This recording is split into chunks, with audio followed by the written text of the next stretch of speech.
అమావాస్య రోజు పొరపాటును కూడా ఈ పనులు చేస్తే దరిద్రం పట్టి పీడిస్తుంది.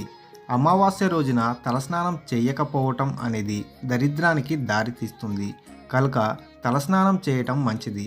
తలస్నానం చేయవచ్చు కానీ తలంటుకోరాదు.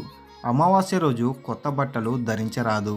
అమావాస్య రోజు లక్ష్మీదేవిని పూజించకపోవటం అనేది దరిద్రాన్ని ఆహ్వానిస్తుంది.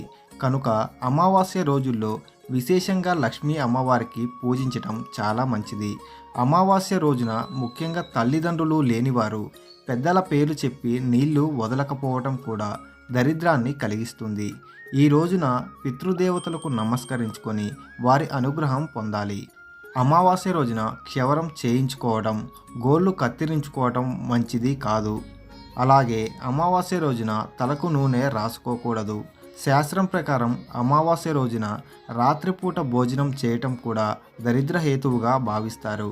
అయితే మధ్యాహ్నం భోజనం చేసి రాత్రి పలహారాలు తీసుకోవటం ఉత్తమం. అమావాస్య రోజున సూర్యాస్తమయం తరువాత చిన్నపిల్లలను బయటకు తీసుకువెళ్ళకూడదు.